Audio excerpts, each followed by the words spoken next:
நயினா நாகேந்திரன், பொன் ராதாகிருஷ்ணன் உட்பட நட்சத்திர வேட்பாளர்களுக்கான பட்டியலை தற்போது வெளியிட்டிருக்கின்றது பாரதிய ஜனதா கட்சி. மொத்தம் 9 வேட்பாளர்கள் இடம்பெற்றிருக்கின்றார்கள். அவர்களில் ஏசி சண்முகம் அவர்களும் பாரிவேந்தர் அவர்களும் கூட்டணி கட்சியினுடைய தலைவர்களாக இருந்தாலும் தாமரை சின்னத்தில் பாஜகவின் வேட்பாளர்களாக களத்தில் இறங்குகின்றார்கள்.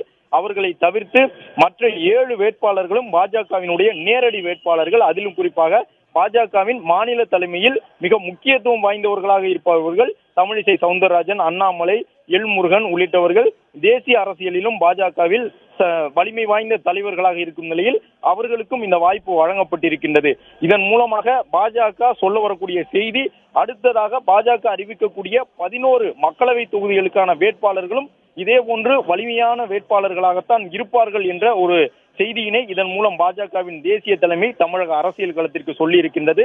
பாஜகவை பொறுத்தவரை இந்த தேர்தலில் அவர்கள் வசம் இருக்கக்கூடிய வலிமையான வேட்பாளர்கள் அனைவரையும் களத்தில் இறக்கி கடும் போட்டியை ஏற்படுத்துவது என்கின்ற முடிவுடன் இந்த களத்தை சந்தித்திருந்தார்கள்.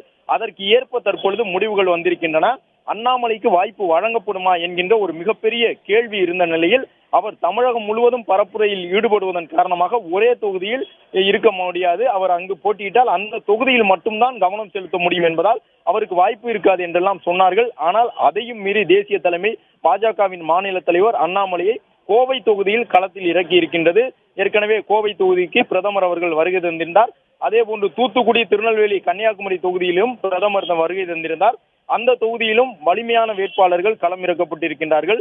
திருநெல்வேலி தொகுதியை மையப்படுத்தி தேர்தல் பணிகளை மேற்கொண்டு வந்திருந்த நயினா நாகேந்திரன் அவர்கள் தூத்துக்குடி தொகுதிக்கு மாற்றப்பட்டதன் மூலமாகவே அறிந்து கொள்ள முடியும் எந்த அளவிற்கு மிக முக்கியமான வேட்பாளர்களுடன் போட்டியிடுவது என்று.